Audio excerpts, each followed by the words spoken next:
Là, à mon avis, vous pouvez vous faire couler un café, chercher une bière au frigo, vous installer, parce que là pour un moment.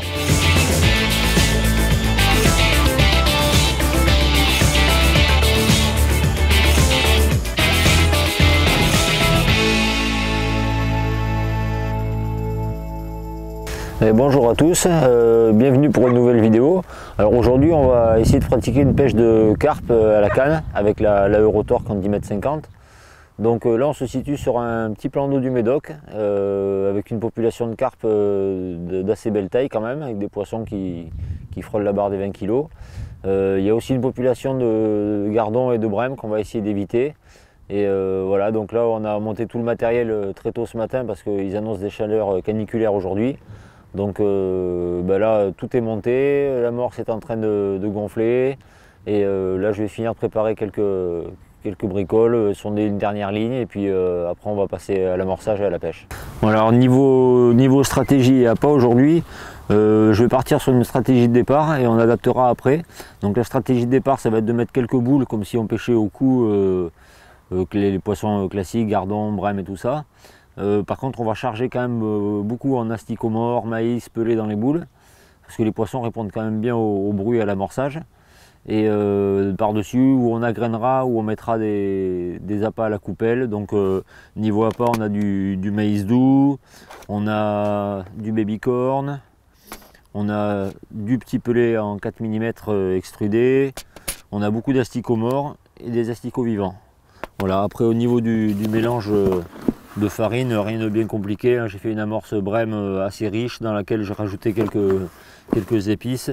Voilà, l'amorce riche c'est dans le but surtout d'essayer de gaver rapidement les poissons entre guillemets indésirables, enfin qui ne nous intéressent pas aujourd'hui en tout cas, à savoir les gardons, les brèmes et tout ça. Voilà, donc là maintenant l'amorce est prête. Je pense qu'on va mettre la canne en place et puis qu'on va amorcer. Et la deuxième stratégie, ça sera de faire un coup sur la bordure, voire extrême bordure à la coupelle, avec très peu d'appât. Mais bon, ça, on va pas le tenter dès le départ. Ça sera essayer de capter un poisson. Ça sera pour essayer de capter un poisson rapidement, parce que les grosses chaleurs qu'ils annoncent cet après-midi, je suis pas sûr que les poissons passent sur la bordure. Donc on adaptera en fonction de la pêche. Ils annoncent plus de 35 degrés aujourd'hui, donc ça risque d'être très chaud. Donc voilà, on réagira, si le coup principal ne veut pas fonctionner, on réagira à ce moment-là. Et puis si ça fonctionne, on prendra les poissons et puis on restera comme ça. Voilà, donc là on va passer à l'amorçage.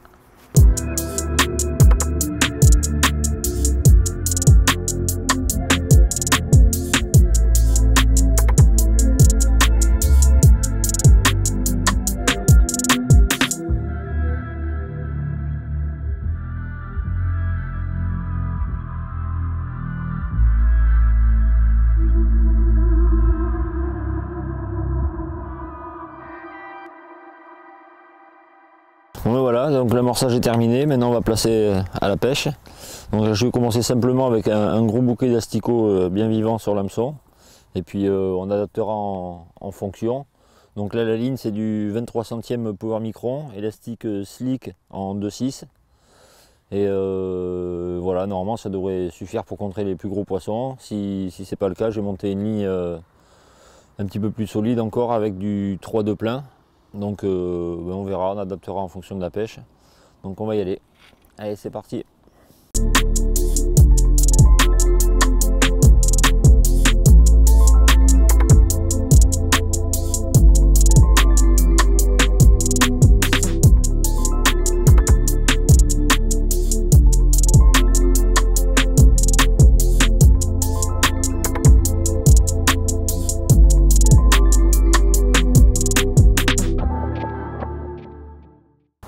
Voilà, donc ce matin quand on est arrivé, il y avait pas mal de fouilles de poissons dans le milieu. Là il y a un petit vent qui s'est levé. Les fouilles se sont un peu calmées, mais le peu de fouilles qui restent se sont un peu rapprochées de la bordure. Donc ça peut être de bon augure. On va voir ça. Là j'ai déjà une ou deux bulles qui claquent pas trop loin du flotteur.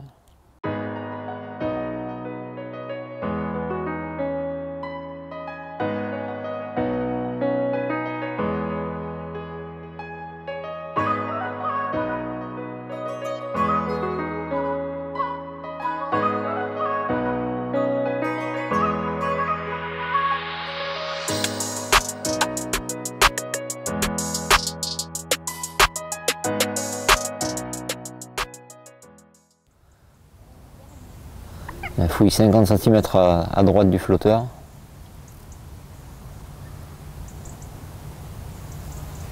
Oh, une belle bulle.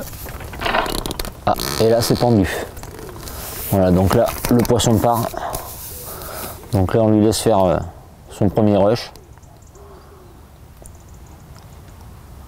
Là ça sert à rien de tirer, c'est lui qui va nous dire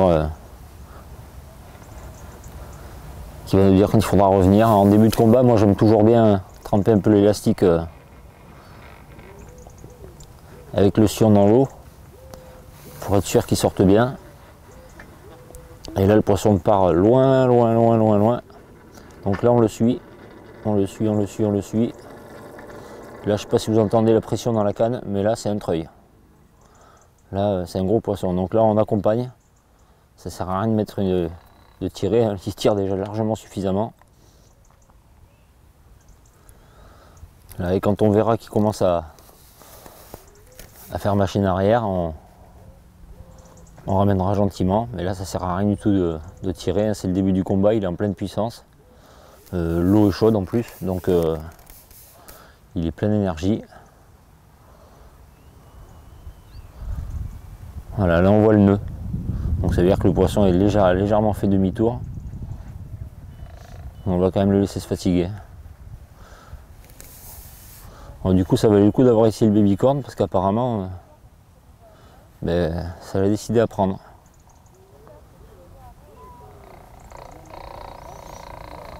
Donc là quand on accompagne le poisson, hein, toujours. Et moi j'aime bien garder toujours un petit angle. Histoire de voir un peu la courbure de la canne et sans avoir à tirer. Vous voyez, là on voit le nœud qui dépasse. Donc là je vais quand même essayer de déboîter un petit peu. Histoire de ne pas avoir l'élastique trop mou non plus. Et si on sent qu'elle retire, voilà, là on voit le nœud. Donc au fur et à mesure qu'on voit le nœud revenir, on peut déboîter gentiment. Voilà, et puis là on accompagne le poisson, vraiment c'est lui qui dicte ce qui se passe, hein. Là il repart à fond la caisse, on renvoie la canne. On a une grosse réserve de puissance avec la canne, avec l'élastique, mais vu la dureté de la pêche aujourd'hui, on va rester tranquille. Ça sert à rien de tirer, on n'est pas en compétition. Le but c'est de voir le poisson. Donc là, ouais, voyez, elle repart à fond la caisse. Donc là, on accompagne toujours.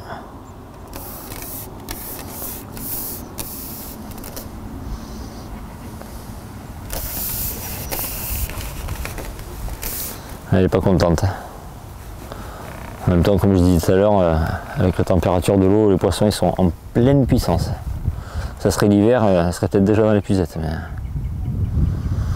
Donc on garde toujours quand même le sion, pas dans l'eau, mais relativement en bas, quoi. On évite de lever la canne pour avoir un sale angle. Voilà, là on voit bien que l'élastique revient, donc là on peut essayer de déboîter gentiment. Ça a l'air d'être un beau poisson, hein. Donc là je suis sur le 3 de plein avec la ligne en 1 g en 23 centièmes power micron, hameçon de 12. La référence, j'ai mangé la référence, je crois que c'est un de chez nous, mais je sais plus trop comment il s'appelle celui-ci, donc plutôt que de dire une bêtise. Voilà, donc là je ramène parce que le poisson se calme un peu, donc là je vais peut-être essayer même de déboîter pour combattre au stripa.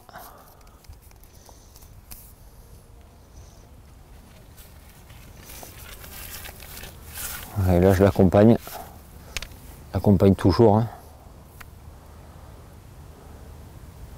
Il est tranquille. Là c'est elle qui tire. J'essaie toujours de garder un angle opposé à celui du poisson. Donc si le poisson se met à partir de l'autre côté, on inverse le kit.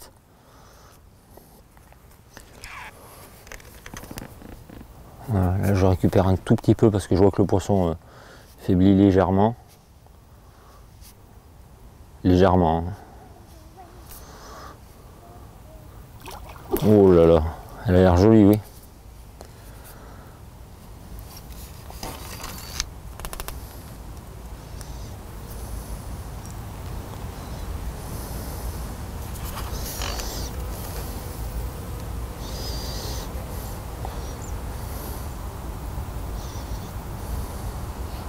Donc là on s'affole pas, on tire pas, on y va tranquille.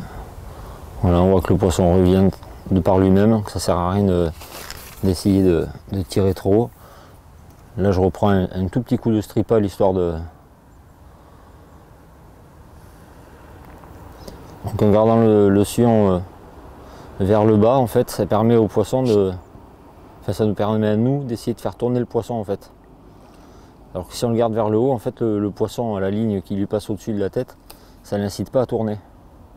Donc là vous voyez, hop, là on la voit bien qui fait demi-tour. Qui revient. On peut toujours assurer le kit en prenant à 2 endroits. Ça évite de tirer trop dessus. Là je vais restripper encore un coup. On garde surtout bien la réserve disponible pour pouvoir, si besoin est,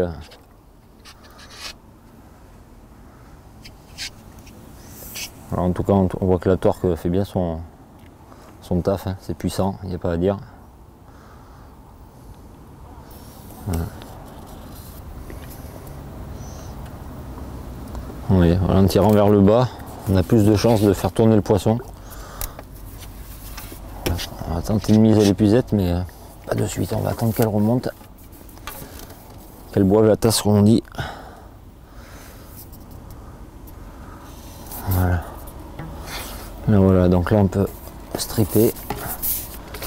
Et là on va essayer de locher le poisson comme il faut, gentiment, sans l'affoler. On laisse bien rentrer la tête en premier. Hop, et une fois qu'elle est dedans, on lève l'épuisette. Et voilà, affaire conclue. Un combat sans avoir brusqué le poisson. Et le pêcheur est content. Voilà, donc là ce qu'on va faire, c'est qu'on va sortir le poisson et on va aller le poser dans le tapis de réception à l'ombre. Et je vais vous montrer ça de suite. Voilà. Donc la première de la journée, donc prise au babycorn du coup. En fait c'est ce qu'elle voulait apparemment.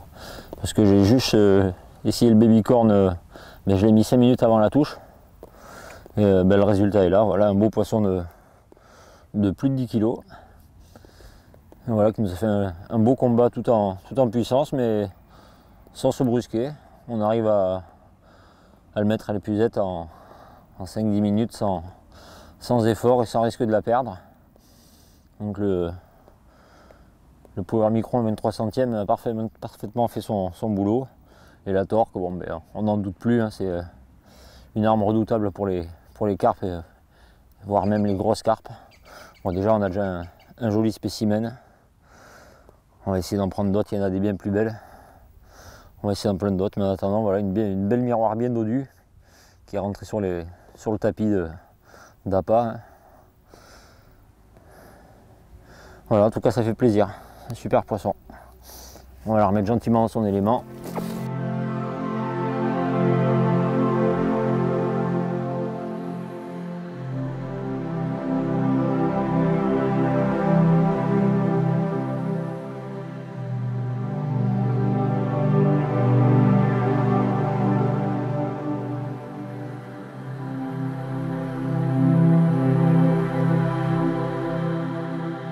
Voilà, donc là on vient de faire une belle carpe là, de plus de 10 kg, entre 10 et 12 kg. Donc là ce que je vais faire, c'est que je vais remettre une bonne coupelle avec babycorn, maïs, quelques asticots, un peu de tout en fait. Parce que bon, un poisson comme ça mange, surtout que depuis ce matin on a des fausses touches de gardon, brème et autres. Donc je vais remettre une bonne coupelle et puis on va renvoyer la ligne de suite avec un babycorn. Comme ça nous permet peut-être de confirmer que c'est lèche qu'elles veulent aujourd'hui. Et en espérant faire une autre dans la foulée. On va essayer d'aller voir si elle était arrivée toute seule ou si elle avait amené des copines avec elle.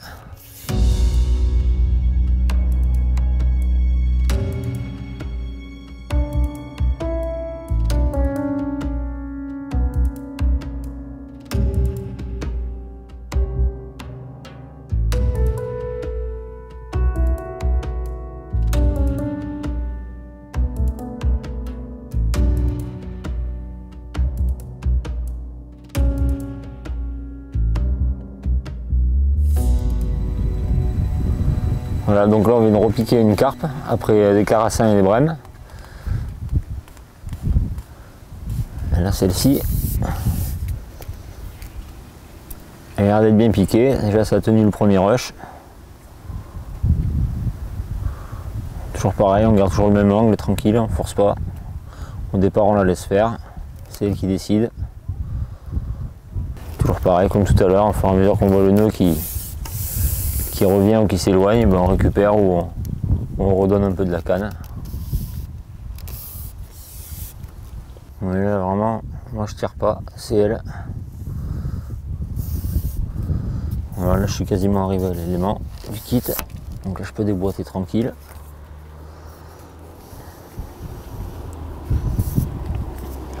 J'essaie de récupérer un petit peu d'élastique, voilà, pour être un peu plus ferme au niveau du kit, mais waouh, waouh, waouh, waouh, waouh, waouh, waouh. Elle est énervée encore, elle a pas tout donné. Voilà, on va peut-être devoir renvoyer la canne.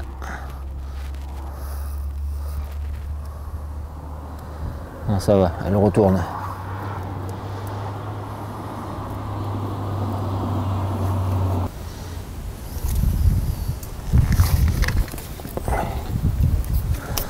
Voilà, juste prendre une petite distance d'élastique en plus pour avoir un peu plus de fermeté.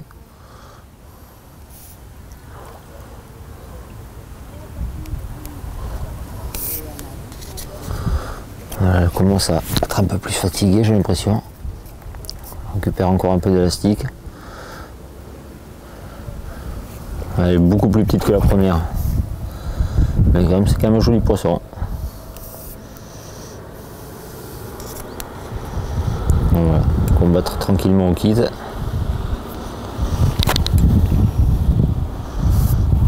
va préparer l'épuisette pour essayer de la mettre dès le premier coup. On va quand même attendre qu'elle sorte la tête de l'eau.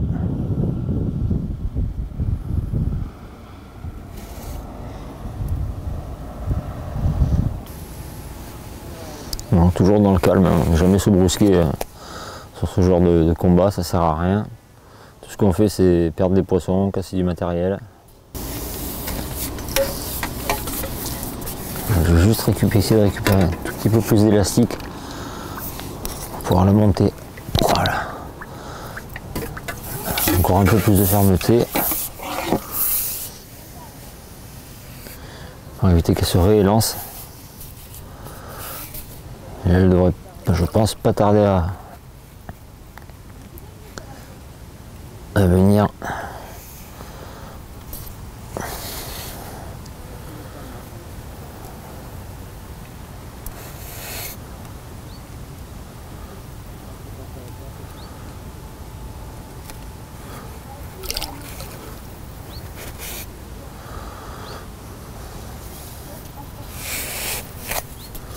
Voilà, là elle commence à fatiguer un peu.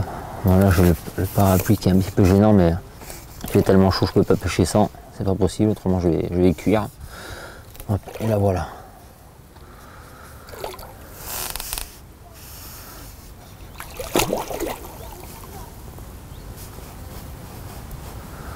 Donc, ces poissons-là, c'est pas toujours évident d'épuiser tout seul, donc il faut y aller tranquillement.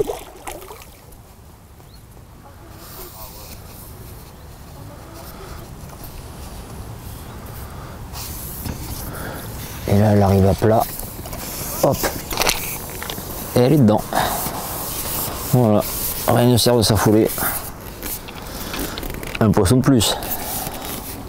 Voilà, donc encore une jolie petite carpe qui est fait, bon, bien plus petite que la précédente, mais un beau poisson qui n'a pas donné sa peau, hein, c'est bien battu.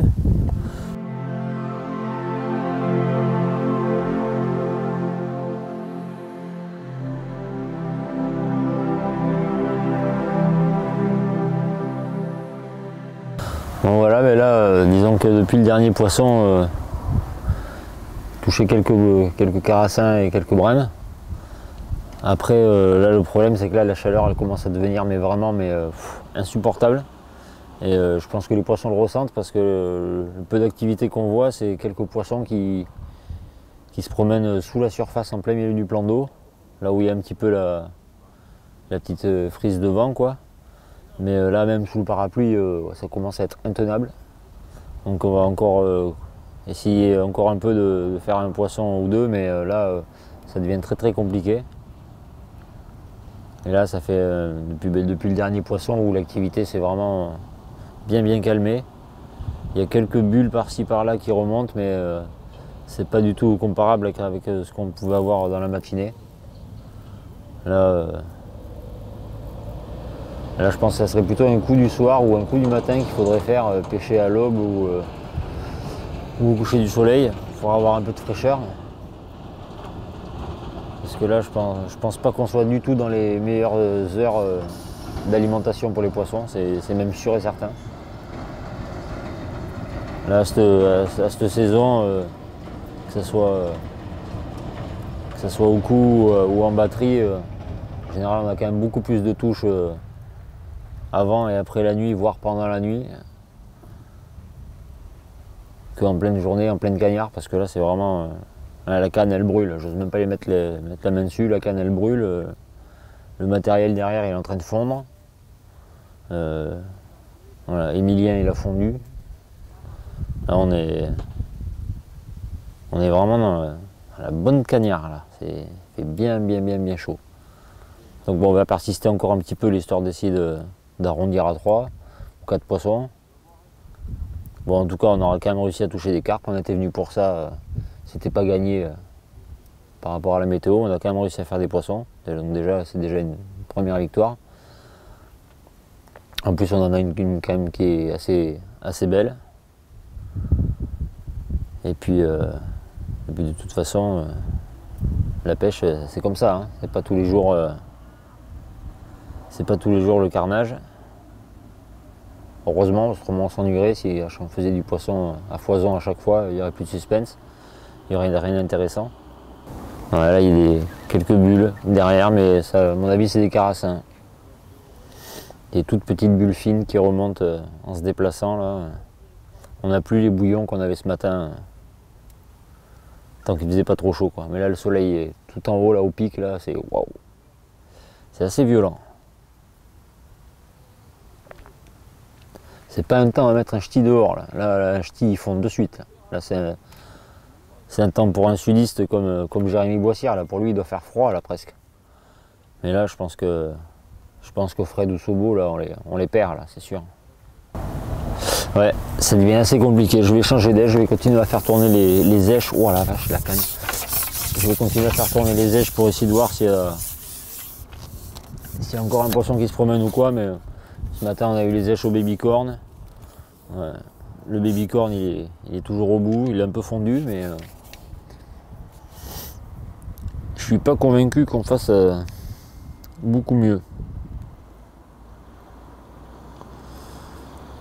Bon, voilà, on va réessayer un petit peu, et puis si ça veut pas, je vous reprendrai plus tard, et puis on se fera le petit brief de fin de pêche, hein, pour voir ce qui a marché, ce qui n'a pas marché, pourquoi, comment, et puis après on se retrouvera dans une autre vidéo avec des températures plus clémentes, j'espère, parce que là honnêtement c'est assez violent. Et ben voilà, rien que pour me faire mentir, en changeant d'èche, je suis repassé à l'asticot. Et là, je viens de repiquer un poisson immédiatement. Mais alors là, il est énervé de chez énervé. Vraiment, là, vous voyez les remous là, 30 mètres, mais c'est le poisson que j'ai au bout de la canne. Là, c'est waouh, c'est violent. Alors, je sais pas s'il est harponné ou alors si c'est que j'ai touché un sous-marin russe, mais là, c'est un truc de fou. Oh là là là là là là là. Là, celui-là, si ce poisson on le voit, je me fais détruire. Là, c'est énervé de chez énervé, là. La vache. Celui-là, il n'est pas rendu, je vous le dis de suite. Là, l'élastique, il prend cher. Hein. Alors, c'est peut-être un poisson harponné, parce que là, honnêtement, pour tirer comme ça, c'est violent. En plus avec la chaleur là, je mouille un peu l'élastique de temps en temps parce que là c'est un coup à ce que ça chauffe grave. Et là ça m'a fait une énorme touche à relever, le flotteur il s'est quasiment mis à plat.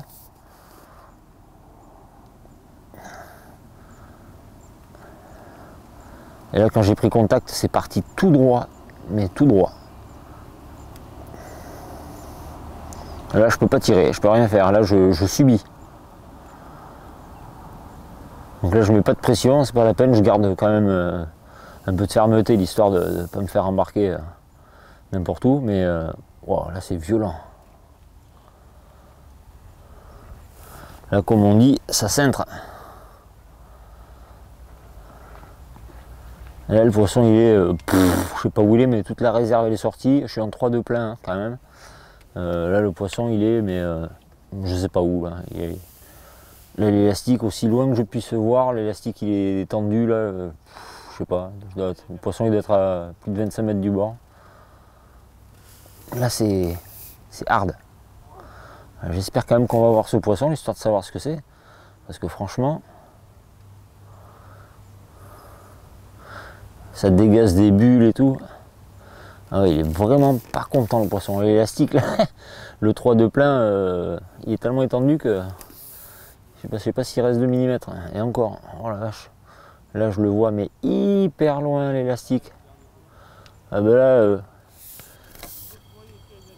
à mon avis, vous pouvez vous faire couler un café, chercher une bière au frigo, vous installer, parce que là, il y en a pour un moment.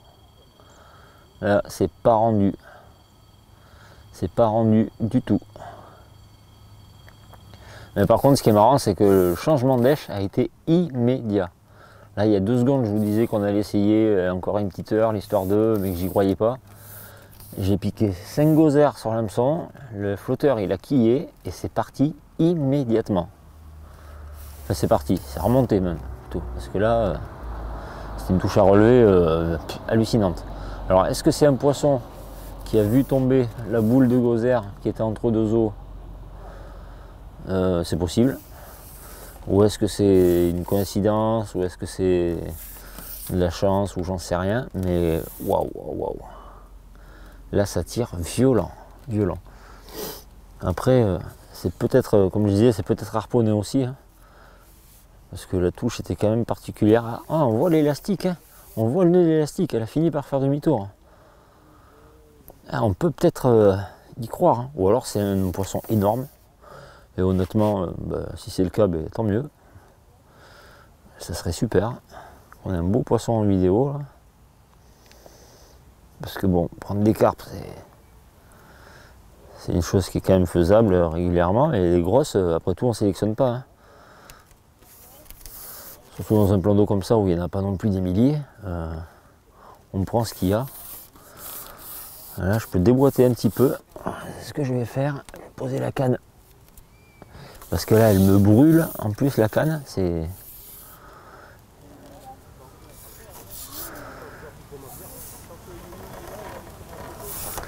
Je vais pas trop tirer parce que là, je vois pas le nœud de l'élastique. Donc, je vais laisser faire... Ah, ça y est, le voilà. Je vais laisser faire demi-tour. Là, je le quitte en main. Quand même me préparer à remboîter au cas où, parce que si elle me remet un rush comme au début, jamais je l'arrêterai avec juste le kit. Ça a l'air quand même assez lourd. Alors est-ce que c'est pris par la bouche ou pas? C'est le grand suspense. Mais là honnêtement pour l'instant, on fait ce qu'on peut comme on peut. Waouh, waouh, waouh, waouh, waouh. Reste là. On va essayer de lui faire tourner un peu la tête, histoire qu'elle s'éloigne pas trop. J'essaie de la contrer systématiquement à l'inverse de sa traction pour éviter qu'elle puisse trop s'élancer, parce que si elle est harponnée et que je la laisse s'élancer, je ne pourrai jamais la contrôler par la suite. Et si elle est trop grosse, c'est pareil. Enfin, trop grosse, c'est jamais trop gros, mais elle n'a pas l'air si grosse que ça. Ou alors c'est que c'est la température de l'eau et le soleil qui l'énerve complètement. Mais elle n'est pas si grosse que ça. Alors, est-ce qu'elle est harponnée? On verra après. Là, j'ai repris un petit peu du stripa. C'est juste, c'est pas pour essayer de la ramener particulièrement. C'est juste pour que l'élastique soit un tout petit peu plus tendu, pour qu'elle se fatigue un tout petit peu plus en fait. Stratégiquement, en récupérant un peu d'élastique au fur et à mesure sans tirer, pour elle, ça devient de plus en plus dur de l'étendre. Et ça permet qu'elle se fatigue plus vite sans qu'on ait besoin de tirer dessus. Hop là, elle a fait un petit demi-tour, j'en profite pour récupérer un peu. Et pareil, on contre toujours. Mais je crois que c'est un poisson qui a été surpris par le... de se faire piquer en fait. Ouais, non, si, je pense que c'est... Je sais pas, j'arrive pas à voir si elle est prise par la bouche ou pas. Mais j'ai l'impression. Je pense que c'est un poisson qui a été surpris, il s'attendait pas à se faire prendre sur les asticots parce qu'il a dû en manger des millions au fond, en fait. Et là, de se faire piquer, ben, il a pas du tout aimé à mon avis. C'est peut-être pour ça qu'elle m'a mis cette espèce de rush de malade. Là, j'ai quasiment rentré tout l'élastique. Donc toujours, hein, on garde toujours en tête qu'elle peut repartir. Donc si elle veut repartir, ce qu'on fait, c'est que ben, on relâche tout. Hein. Enfin, tout, pas tout, mais disons que on essaye de... Non, c'est une petite énervée en fait. Hein. Comme quoi, ça veut rien dire. Et elle a l'air prise par la bouche en plus. Hein. Parce que quand je tire à l'opposé, elle fait demi-tour. Alors que quand les poissons ils sont harponnés, en général, ils font pas demi-tour comme ça.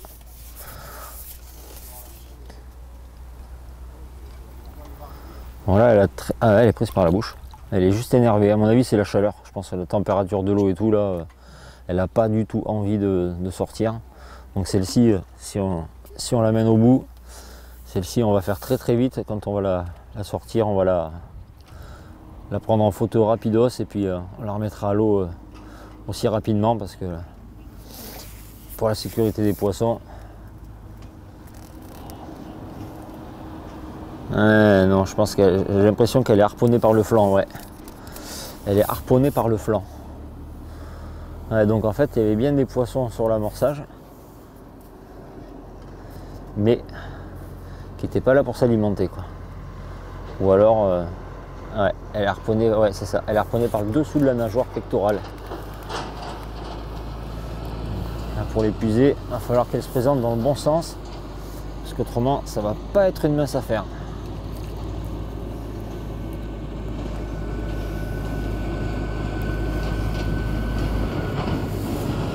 Allez, là il faudrait qu'elle tourne pour bien faire, parce que là on n'a pas de force quoi. Le poisson il est de côté, donc on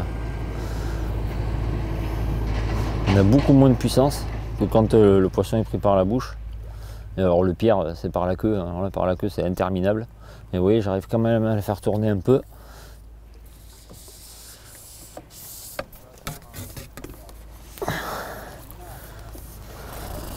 Là c'est pas gagné, en plus j'ai le parapluie au-dessus qui me gêne, mais là si je l'enlève, je cuis. Donc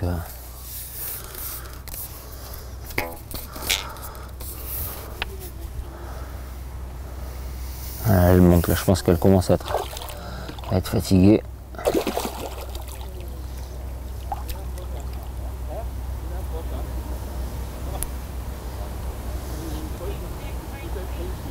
Et là, voilà. Elle va commencer, je pense, à affaiblir. Ouais, ça y est. Là, c'est pas évident du tout à épuiser comme ça, avec le parapluie au-dessus. Et le poisson harponné, c'est le combo bien galère. Vous voyez le poisson là, le moindre coup de queue qu'il met, on peut rien faire. On peut rien faire. Donc là, il faudrait juste attendre qu'elle rende un peu de... Voilà. Voilà. Et là, on va essayer de faire en sorte qu'elle reparte pas. Il faudrait pas que... Là, c'est pas évident. Elle est prise par le côté de la pectorale. Ouais. Allez, viens. Allez, viens. Elle est dedans. Voilà. Comme quoi, oui, encore une fois, jamais 203. On s'affole pas. Ça finit dans le filet. Voilà. Encore une belle carpe, un petit peu plus grosse, taille intermédiaire entre les précédentes. Donc voilà, alors celle-ci donc prise par le côté, hein, donc elle n'est pas très fin certainement. Après, est-ce qu'elle aurait fini par prendre par la bouche ou pas, je sais pas. En tout cas, elle m'a fait une énorme touche à relever. Donc je sais pas mécaniquement comment ça s'est passé, mais en tout cas voilà. On va la remettre à l'eau. On va la remettre à l'eau tout de suite. Voilà, parce que là elle doit avoir chaud. Et puis on va essayer d'en faire une autre. Allez, on va la remettre. On aura bien, je me serais bien amusé, on aura touché des poissons.